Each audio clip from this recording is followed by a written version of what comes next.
Hey, welcome to the show. He's Mike. I'm Ryan. This is Eggs. What's eggs? Well, now we're breaking into the music. That's where the theme Well, music I would know, come. but I'm asking what's eggs. No. This is where the theme music would come.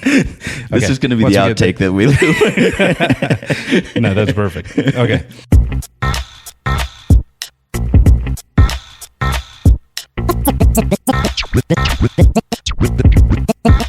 This is Eggs.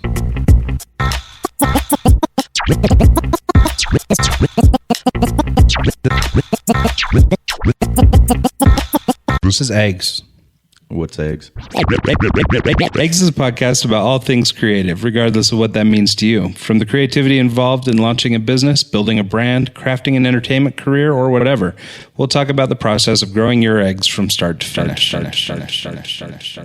So egg is essentially the business, whatever, like a project you're working on is something you have to kind of nurture and grow and, Right, yeah. Basically, the concept of the egg is that it's like a metaphor for whatever it is you're building or growing. So maybe it's a business, maybe it's an iPhone application, maybe it's, I don't know, maybe you're trying to start a band.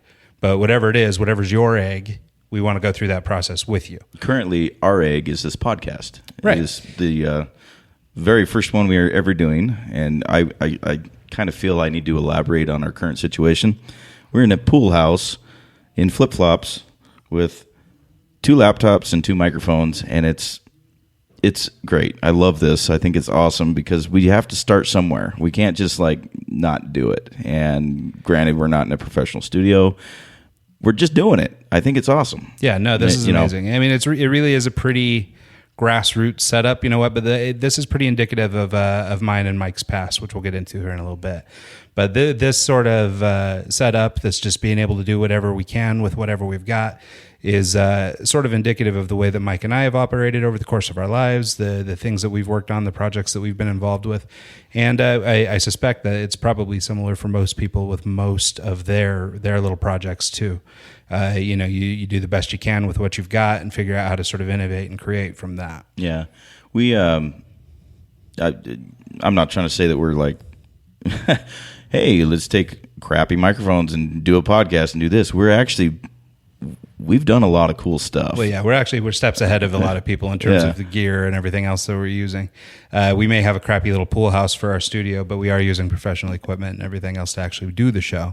So I guess that's maybe a leg up on some people. Yeah. So I just think I wanted to bring that up because 5 years from now, when we are in a professional studio and we are going to grow this egg into something cool, it's something that we can look back on and be just laughing about because it is kind of hilarious right now. Yeah, and we'll be sure to take some photos and share this stuff on social media.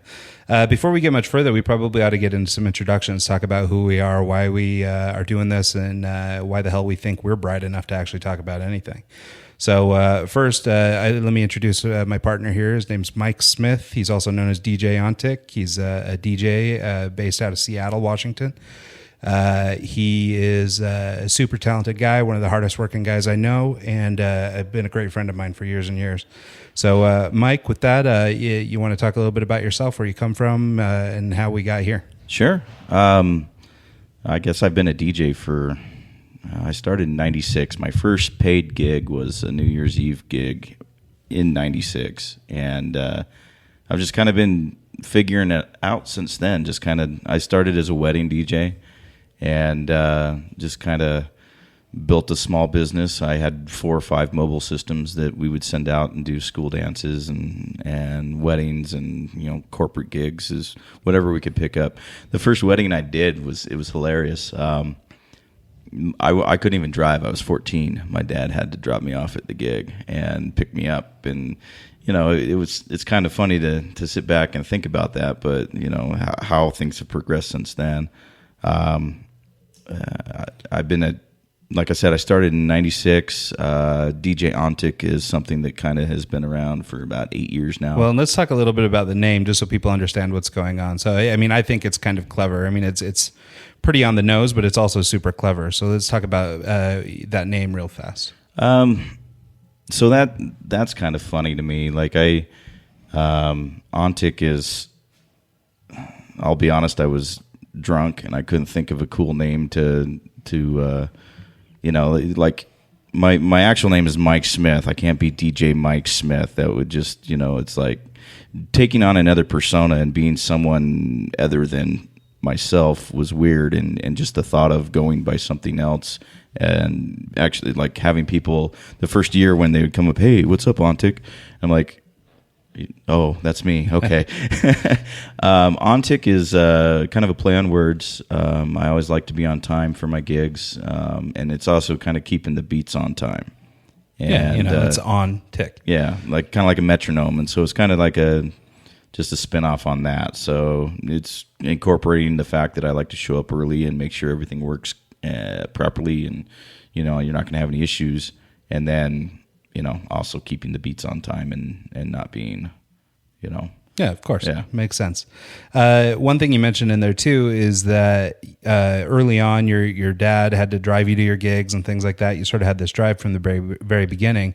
In those early days, was there somebody that sort of, I guess, took you in the direction of wanting to be a DJ? Like, where did your interest in this come from? So me and my cousin Dustin, he lives in Pocatello, Idaho, and my uncle has been a DJ. He used to do the same thing, and we would go and from a long line of DJs. no, like he's more of a sound guy. He got later on into doing audio for concerts and stuff like that. In fact, he actually provided the audio for one of our MMA fights that we did. Oh, great. But anyways, we would we'd go and sleep out on the trampoline and talk about how awesome it would be to be a DJ someday like Uncle Vern.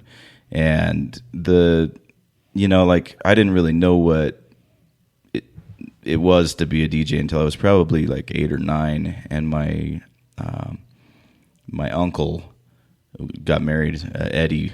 Yeah, Uncle Eddie. It's been a while. Everybody should have an Uncle Eddie. Yeah, he got married, and there was a DJ there, and I just remember thinking it was the coolest thing ever, just to. This guy is like on the mic. He's having fun. He's, everyone's dancing. I'd never really seen my family dance before, and so it was kind of an eye opener. And it's weird. The first paid gig I ever had was a church dance, and through, whatever, it was something that our family they were religious, and they have activities, and so I did this church dance, and I went to one the previous month, and the DJ was using records, and I was thinking, what the hell? Spinning real live vinyl, and I was thinking, what the hell is this dude doing? Like, why is this guy using records? That's so obsolete. We got CDs these days, I remember thinking that was. Yeah, and the sad thing is the CDs dates you too. I know. So we're actually old because of CDs. That's so funny. But so I had a friend burn me a CD with a bunch of songs that I liked, and the next month I hit up the guy in charge of the church dances and was like, "Hey, can I do this? This old guy is spinning records that suck," And it's weird to think that now I use records. I've reverted to that, and I wish that I would have realized that he was legit, and he was doing it like it should be done, and I was kind of clowning on him because hey, this old guy's got records, what the hell? And now I've reverted back to using Serato and using vinyl, and I have a record collection that's fairly large, and it's just kind of funny the way things kind of turned around, and how I should have respected him more and actually tried to learn, because heck, if I would have started on vinyl back when I first started, can you imagine how much further along I'd be versus, I got into Serato when it first came out because it was, I was getting fed up with doing CDs and doing weddings, and I was getting kind of tired of everything. And then Serato came out, and my buddy Todd showed me, hey, this is really cool. You can control an MP3 with this record, and you can beat match, and you can do this, and I was hooked. And for anybody that doesn't realize, because we're getting a little bit into the lingo, Serato is a software application that DJs can use. They get a piece of vinyl that's encoded with a digital message on it that as they spin it around on their turntables, the computer can recognize what the position of the needle is on the vinyl, so it can actually track music. You can basically associate it with an MP3, and it's as if it was on that piece of vinyl. So essentially, it's just a pitch, and so when you speed up or slow down the record, the pitch changes, and like real vinyl. Like it's a real record, but all it has on it is that pitch. So when you speed it up, the pitch goes up, and the computer can see, oh, hey, he sped up the song, and then you can actually, scratch, you can beat juggle, you can do everything you can with real vinyl, but you don't have to carry the records anymore. It's really cool for people who aren't super familiar with DJ culture and DJ equipment and that sort of thing. This is a great hybrid between sort of, digital and traditional media. This is connecting vinyl to sort of a more modern generation. In the case of DJ Ontic here, he can load up a library of music, without bringing 10,000 records to the gig with him. He can actually just pull up a track on his computer and play it back on that piece of vinyl as if he had that record right there. Yeah, it's made things a lot easier, that's for sure, and you can do a lot. Well, it beats hauling around crates and crates and crates of vinyl. Yeah, definitely.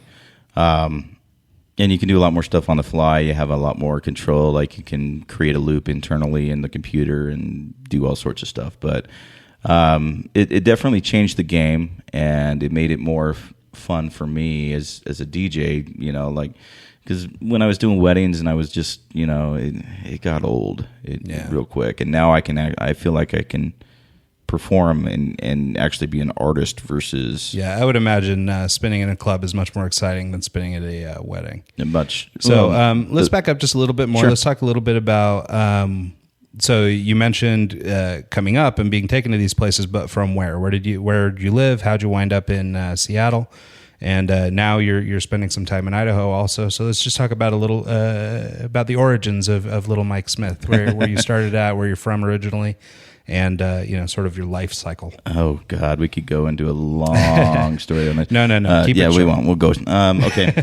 So I claim Washington. I don't really have a home per se. I guess my high school years is my home. I think by the time I was in high school, our family had moved probably 12 times. And so when we finally settled, I call home Gig Harbor, Washington, and that's on the other side of Tacoma. Went to Peninsula High School, and that's kind of where and when I started DJing. We had... After high school, my dad, he moved to Guam for work, and it was right around 9/11, that kind of time frame, and he was there working and on the Air Force Base, and he ended up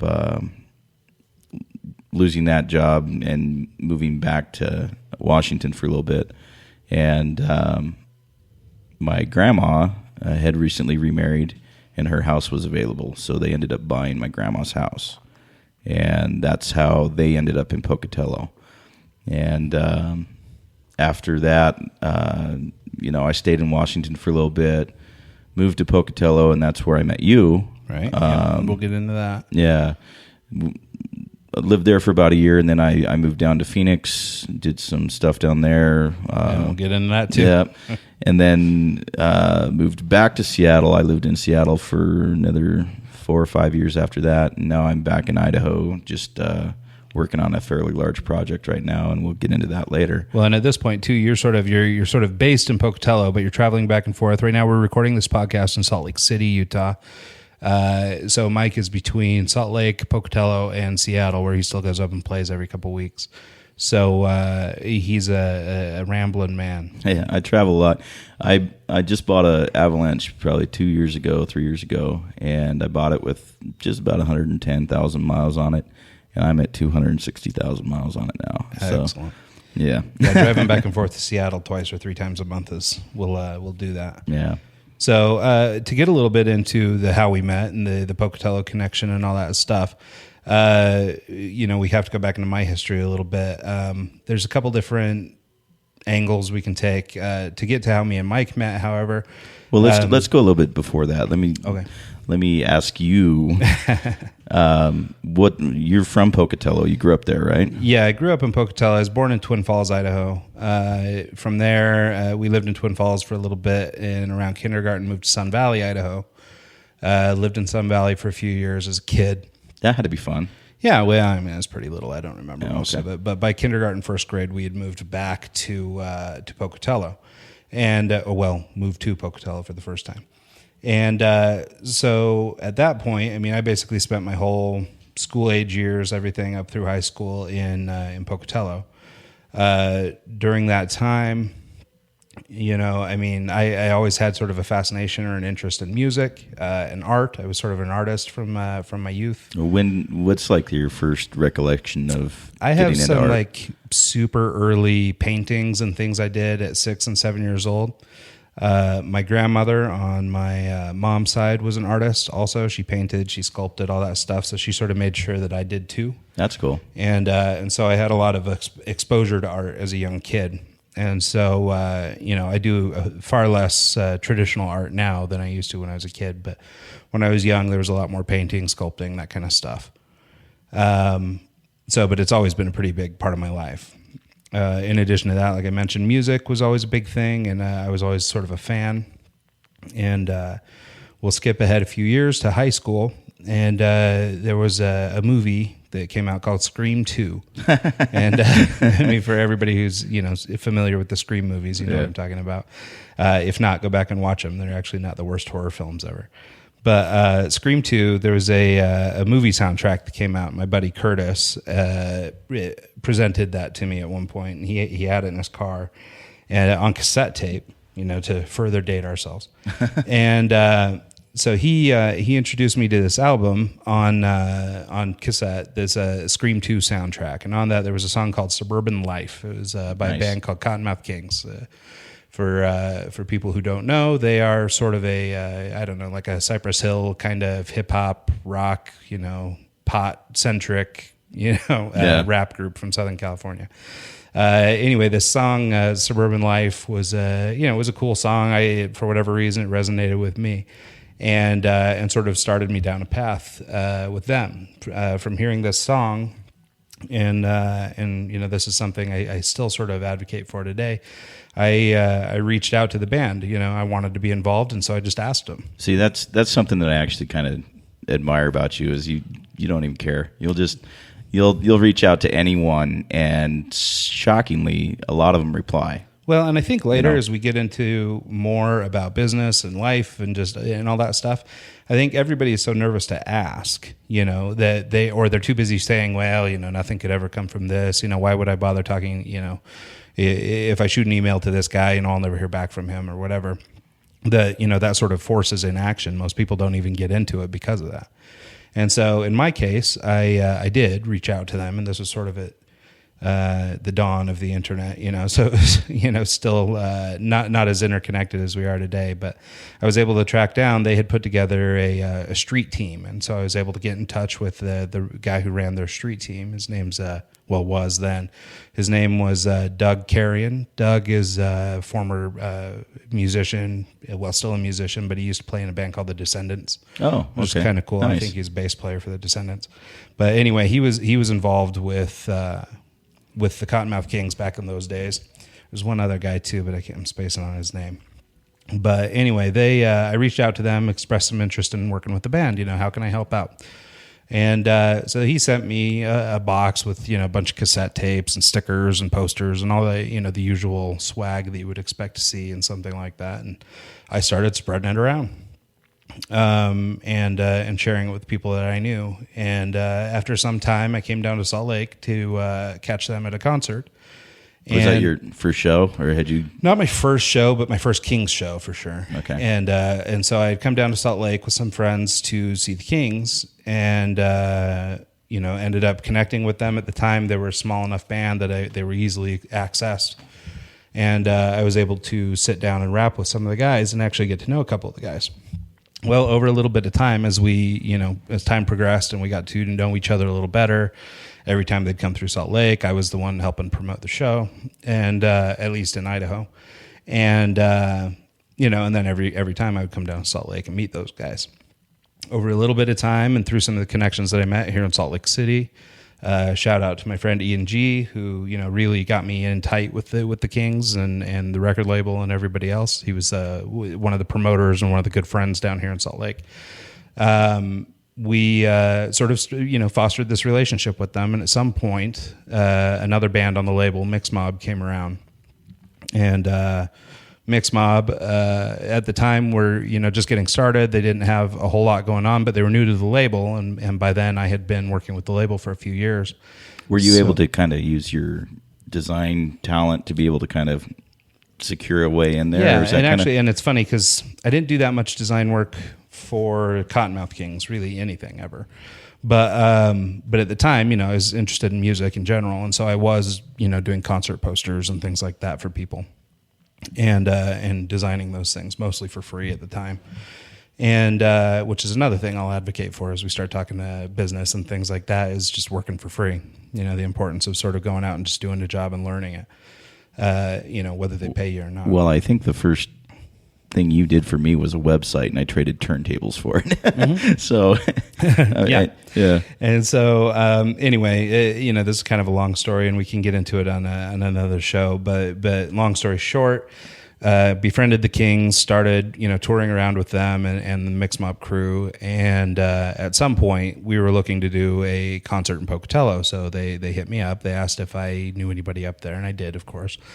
And so we got set up at a place up there at the time. It was called Club Mill. Was it Club Mill then? So we set up the show at Club Mill with their former manager, who we sort of knew, and we booked it through that club. So I think we need to kind of break down Club Mill a little bit. Okay. Club Mill was a nightclub that it was recently started. They didn't even have a liquor license. They couldn't sell beer, so it was 18 and up. And he was just learning how to operate a venue at the same time. And so getting the Cottonmouth Kings, at the time, they were fairly large. Yeah, it was definitely a get for Club Mill. Yeah, and but there wasn't a lot of other venues in Pocatello that were the right size, the right capacity, had the right financing and everything else to do this show. So it was I guess kismet. A lot of things came together, and we were able to actually work out the show. Yeah. So we go, and I'm coming at the show from sort of the Cottonmouth side, where we're helping get those guys booked into the club, and at the same time, the club manager is trying to source lights and other things like that. And it turns out that the guy he reached out to for this stuff was Mike. Yeah, I kind of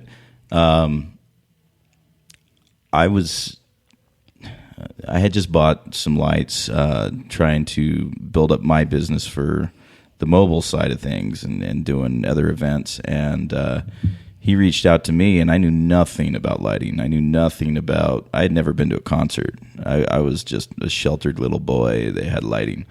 And I was like, sure, I'll come and set some lights up for this. And a couple vertigos, a few scanners. I think I had... Yeah, it was very not concert grade lighting. Well, it was a rudimentary kit, but basically, for a Pocatello at the time, it was about as good as it got. And they put on, the show was amazing. The show Everything was went awesome. off without a hitch. It was fantastic. Yeah.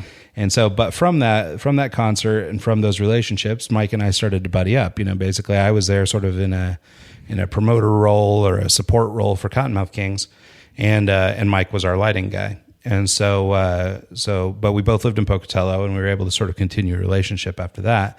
As I was constantly bringing new ideas and new things to do at Club Mill. Essentially, I just wouldn't leave you alone. That's pretty much what. Well, and then Mike was doing the same thing. Mike was supporting the owner of Club Mill's parties, and he was bringing in lights and sound and gear whenever this guy Justin that owned the club was trying to put together an event. Mike sort of became the go-to guy.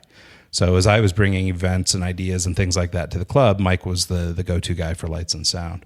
So needless to say, we saw a bunch of each other, and over time started to hang out, started to get to know each other, and here we are. Yeah, it's actually been a very interesting long story. We can't go into. It's funny because really that Pocatello component. That's sort of the birth or the dawn of this whole thing. But Mike and I have been involved in 100 other things together too.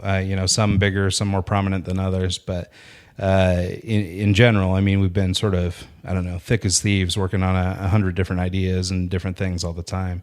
just little teaser of some of that stuff. I mean, he and I had a concert promotion company where we were putting together concerts in Idaho and Arizona.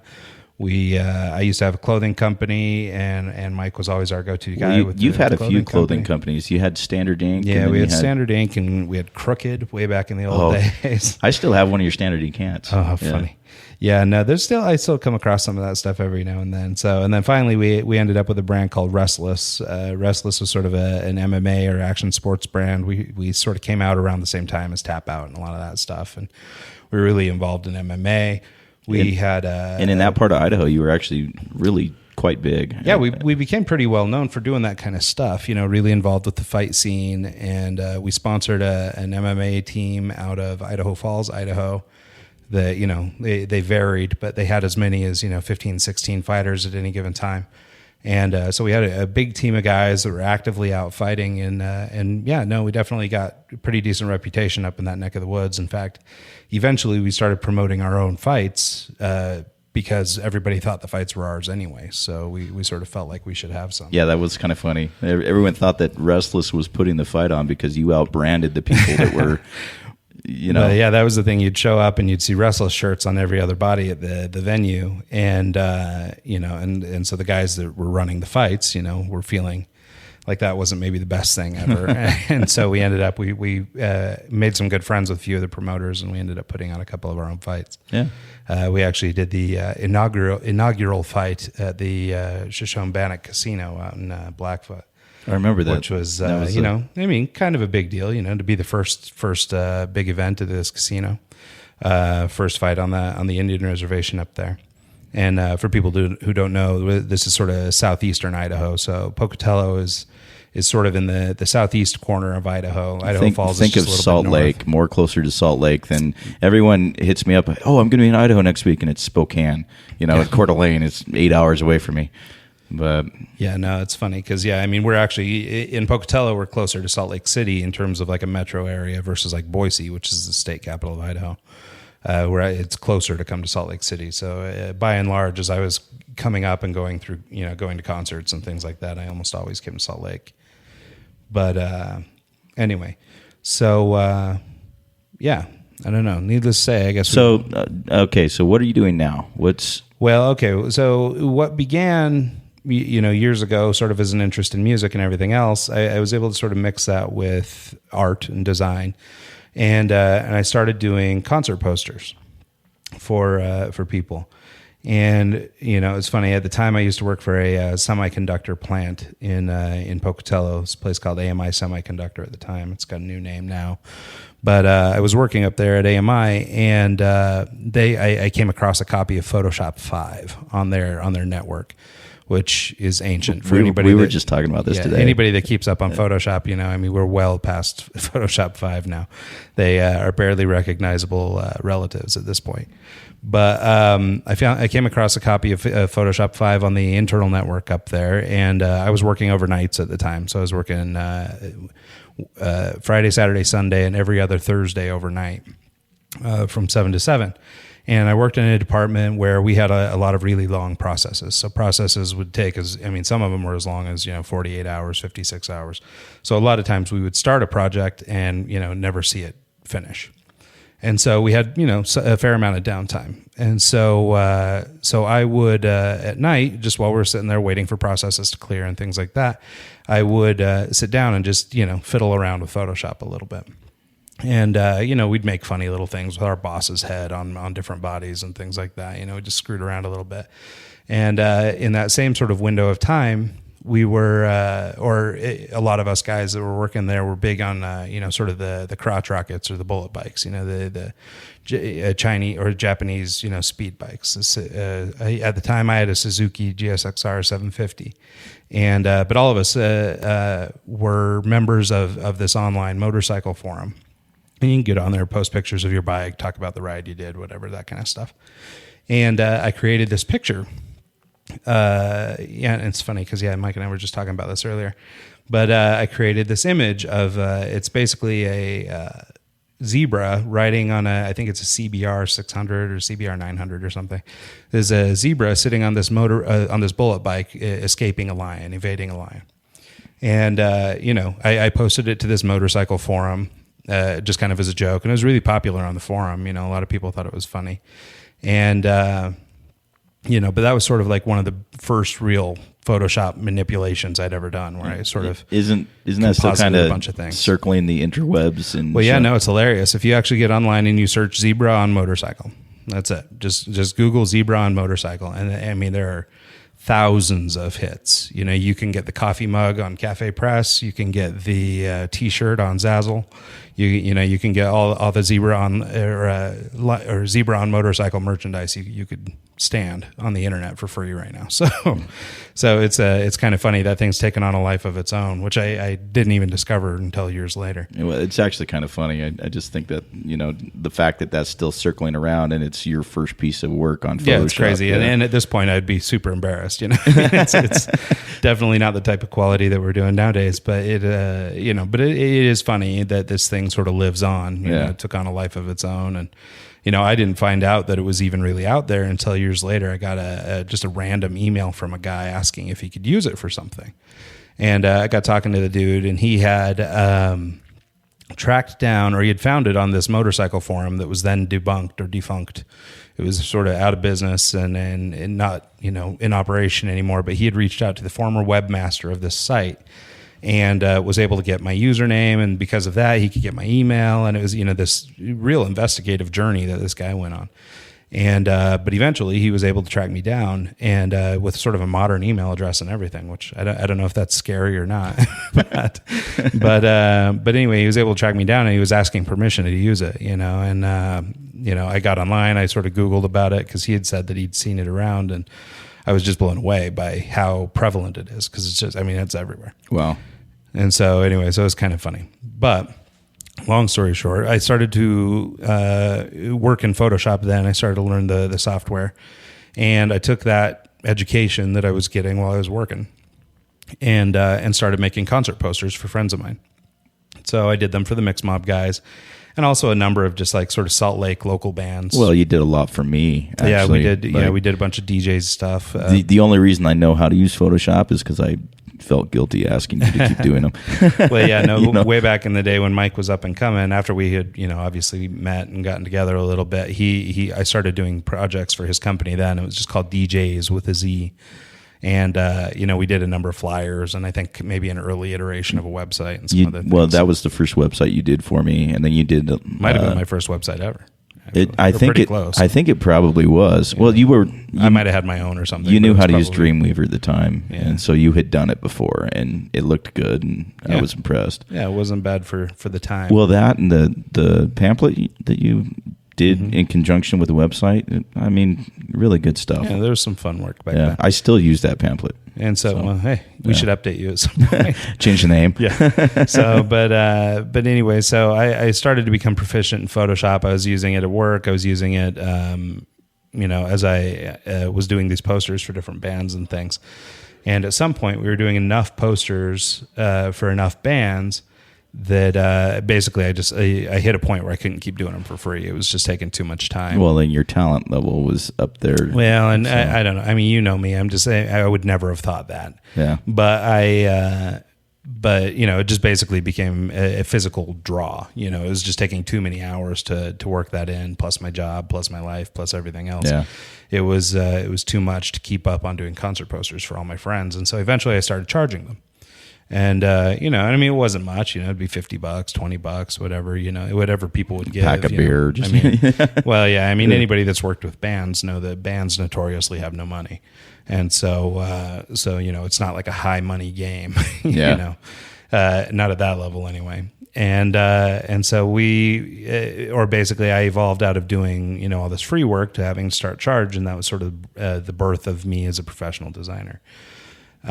From there, I came up with the wildly elaborate business name, Ryan Rogart, Independent Graphic Designer. Is that what you went by first? Yep. And I operated like that for years.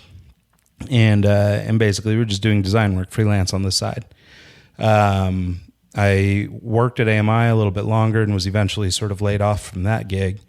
Then immediately found a job with a guy named Don Aslett. That's a publisher, sort of. He owns Varsity. Yeah, he's got a company called Varsity Contractors that does. They're like a multinational janitorial company. They clean commercial buildings, things like that.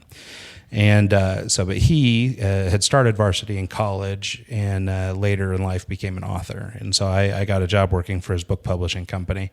They had actually hired me as sort of like a receptionist / stock boy, somebody to just kind of run their. They had a mail order business, and so I sort of brought in as a receptionist / mail order guy, packer and shipper.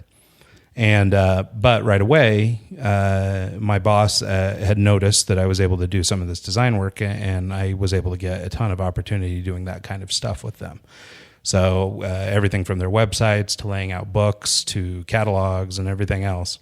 You know, I was still a little bit receptionist and a little bit packer and shipper, but at the same time, I was doing all this other visual work. Towards the end, you weren't doing any of that. You were full on just doing. Well, I still always ran the mail order, and unfortunately, as soon as I left, their mail order sort of collapsed. But I still kept the mail order, but I designed the catalog and everything, so I ran the catalog, and.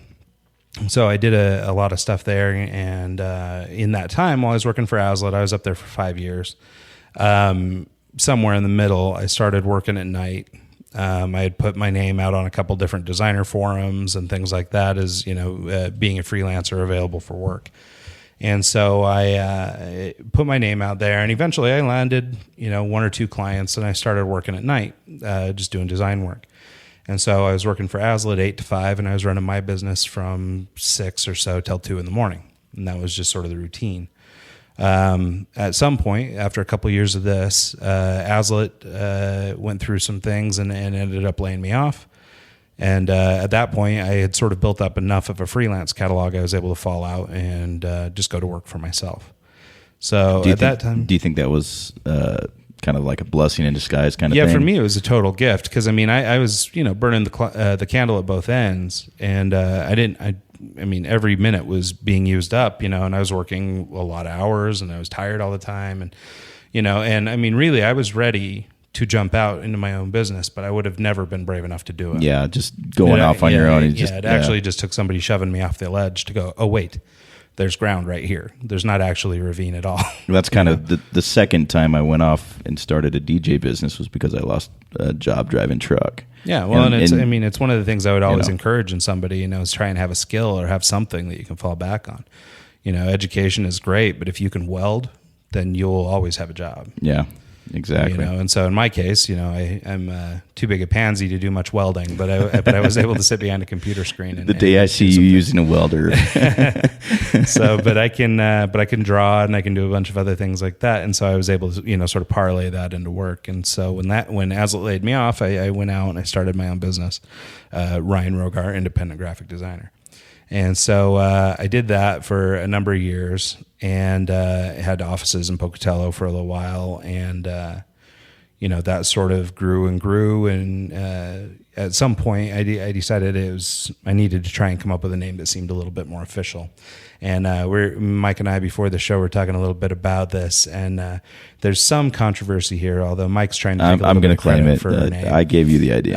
The name's not, again, for being a sort of, at this point, we're sort of a creative agency or marketing agency. And, so it's not the most wildly creative name of all time. So maybe Mike did come up with it. No, honestly, it was probably at a barbecue and we were both rapping about it and just kind of, sure. But anyway, we decided to rebrand as R2 Media Group. And so R2 is the company that I run now, and is basically my livelihood. It's going great. It's growing really quickly.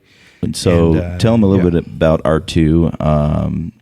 You're international. Yeah. So at this point, R2 is we call it. It's a full service marketing communications agency. So we do basically everything end to end: marketing, advertising, digital, traditional. We still do a lot of print work.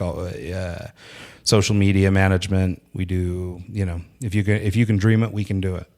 And so we do a bunch of those things. And it's been 3 years ago now. We opened up a little office over in Barcelona. And so we are, I guess, international in that sense. And so we have a small design team over in Barcelona, and then we work sort of based here in Salt Lake City. So we have effectively what amounts to about a 22-hour workday, which has turned into kind of a great thing for our clients because of the time difference. We can, work on a project during the day, hand it off to our team in Spain, who can work on it overnight. Well, our overnight. Yeah. And deliver in the morning. And so because so of that, you can wake up and basically resume work or wrap up a project or do whatever. a couple quick changes. And because of that sort of rapid turnaround, we've been able to go a long way in business. We've been able to make some really great connections with people because they love that rapid turnaround. So yeah. And, in subsequent episodes as we go, we'll get deeper into the business and things like that. But basically that's what we're doing now is, I'm basically running a little, we're just kind of a mid-sized ad agency. We're on the grow right now. We're up and coming. There's lots happening right now. And, we're working both to grow here in the States and also over abroad in Spain. And, so anyway, that's sort of where we are today. Well, it's great. It's fun to kind of sit back and reminisce. We haven't, done it in a while, but I'm looking forward to doing this podcast just because of the, and I think as much it's for us. It's building a dialogue between other people who are going through the same things we are, learning what we can from them, sharing our own experiences, and hopefully elevating everyone together. Both of us in our businesses and in your DJ career and in my company, we have a long way to go to sort of reach, epic success. Although I would say at some level right now we're fairly successful. Maybe not financially. We don't have the $1 million house and the nice cars, but we've done a lot. We've got a lot of life experience. And I think we have a lot that we can actually bring to the table. Yeah, we're definitely experienced, and I think that's a big hurdle for a lot of people is just trying to get too far down the line without actually putting in the hours. And so thankfully we've put in a lot of the hours, and so we're starting to see some of the fruit of that. But like I said, this thing for me really is about having this conversation, working through the problems we're coming across. And then helping those, that do listen to the show, find their way through their problems as well. Well, and we're hoping to be able to interview some really cool people just through our history of working with people. Yeah, we've actually got a really great roster of people ranging from traveling, touring musicians, platinum recording artists, all the way to business owners, entrepreneurs, venture capitalists, all kinds of things. We've got a great list of people that we hope to interview on the show. This first episode was sort of meant to be a little bit of an introductory piece, talk a little bit about who we are, establish why you should care, and in hopes, sort of communicate the idea of what we hope to accomplish with this show. Subsequent shows, we hope to have some live interviews. We might do some on-site things or live recordings. We might and we're also, there's going to be times when we won't have a guest and we'll have to, kind of talk about more stuff that we've done in the past. And, we have a lot of stories. We have a lot of, things that have happened, good or bad. And I think we'll be able to talk a lot about what's happening now in terms of, both of us also have a lot of things moving now. Yeah, we're going forward. And so I think that we can, speak a little bit to the past and how we got to here. But, I definitely think there's enough stuff moving forward, so as not to dwell, but to actually get into, the project we're going through now. This is the challenge we've hit, talk together through those challenges and see if we can, arrive at solutions that work to meet our current problems. And hopefully we'll hear from the people who listen to the show. Maybe they'll chime in with their problems or the things they're trying to overcome, and we can weigh in on those as well. Well, yeah.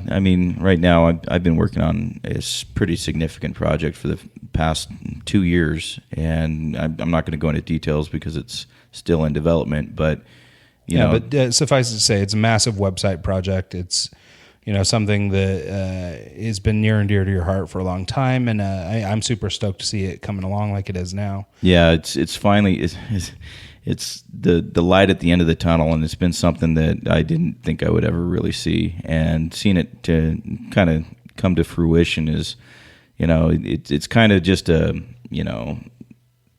it's showing me that small steps, baby steps, you can accomplish pretty much anything you want. And there's definitely no shortage of good and bad experiences in that process. challenges you've come into, hurdles you've had to get around. I think as we get delve into your project a little bit, that'll be really interesting. Some of the problems we're dealing with sort of as an agency is, we've been very blessed with our clients, but in just the last month, we've actually had 2 clients leave the agency. But neither through anything we did, but this is now a challenge for the company. We've got to replace those clients. Well, one of the companies, the owner died, so that kind of took care of that. I mean, both are basically out of our hands. Yeah. But at the same time, it doesn't change. We've got a team, and we've got to pay that team. So how did you phrase it earlier? You said it's kind of like karma opening. Well, I always try and have sort of this positivity or this attitude that we're when change comes, even if it feels a little bit abrupt or a little bit unexpected, it's usually for the best. And so in my mind, to avoid sinking into a depression, I'm treating this as if karma or some universal force is basically making room for the next big thing to come. So yeah, and we do have a number of things in the hopper right now that anyone could hit and sort of easily take the place of these 2 clients. And in fact, one of the clients may circle back around at some point. So, I mean, really, it's a temporary shortfall, but nonetheless, it's a hurdle or a challenge that our company is going through that anybody in the agency business or really anybody in the service industry, could be familiar with losing a client or losing a contract. Oh yeah, and, it happens all the time in the DJ industry too. Yeah, another DJ will come in and undercut you and steal your gig. And so I think it's worth having a conversation about that, or maybe telling people about the sorts of steps that we're taking to try and overcome, or the things that we're doing to try and earn new business, to take the place of this stuff and continue our trend of growth. So anyway, we can get into that in another episode. But the point is that there's, an infinite number of things going on right now that we can talk about and that we can work through together between Mike and I, and then hopefully with the greater, network of people who listen to this show. Yeah. So on that, Mike, do you have anything else you want to talk about before we get out of here? I think we're pretty good. What do you got coming up this weekend? For me, not a whole heck of a lot. I'm hoping to actually get a little bit of time. Get some R&R going in? Yeah. The last 2 weeks you got... Yeah, we've come off a couple brutal weeks. You had, 80 hours last week or more? Way more than that. We ended up, I think, me personally, I did about 95, and then we had the other people on our team. But we basically produced 500 plus animated web banners for a client in about 4 days. And so it was a Herculean effort by our team, and I'm super grateful for everybody that was involved in it. But those sorts of things come up in the agency business, and unfortunately, part of the deal. It hasn't slowed down. So I'm looking forward to this weekend. Yeah, well, enjoy it. I'm going to be on the road. I play at Center Street in Pocatello on Thursday. I play at the Brown Lantern in Anacortes on Friday, so I got a 12-hour drive that night. And then luckily I've got Saturday off. It's Memorial Day weekend. We have a barbecue that Saturday with a friend, and then I'm heading over to Chelan, and I'm going to hang out in Chelan and do some coding for a week. And then the following Saturday, I'm going to be... And to be clear, you said do some coding, not do some codeine. Right? I mean, maybe it's both. No, just coding. Well, actually, I technically can't call it coding. I'm going to call it front end development because I'm not a coder. I'm not. Yeah, I just do layout work. But anyways, I'm going to be doing that for a week, and then the following Saturday, I have a wedding that I'm going to be doing at Karma Vineyards in Chelan. Oh, nice. That'll be great. So, yeah. So anyway, just to sort of put a pin in it, a couple little plugs. You can catch me or our company, R2 Media Group, at r2mg.com. You can find us at R2MG on Twitter or at R2 Media Group on Instagram. For Mike, DJ Ontic, to find more about his shows or anything else you want to know about the guy, it's djontic.com. That's with a C, djontic.com. And he's also at DJ Ontic on Twitter. And then follow the show. We're just trying to get this thing going. We're trying to build a little bit of a ecosystem here where we can start to work with people one-on-one and start to build some relationships that will help us and help everyone in the future. But do stick with the show as we progress. We're open to whatever feedback you guys want to offer on iTunes in the comments section or any place else. And then also just feel free to contact us through either of those websites for the moment, and we'll get back to you as soon as we can. So, and with that, I guess that's episode 1 in the can. Yeah. So it's kind of awesome, actually. Yeah, kind of fun to actually I think, sat down. I think the biggest hurdle about doing something like this is just doing it. And now that we have one done, we've kind of got the process figured out. And really, it's like that with anything. Yeah. Any business, any idea, any venture you want to enter into, any trip you want to take, whatever it is, it's just do it. Just sit down and do it. Take that first step and go. Yep. So it really is the easiest thing. Yep. With that, I guess adios. Yep. Have a good one, everybody. We'll talk soon.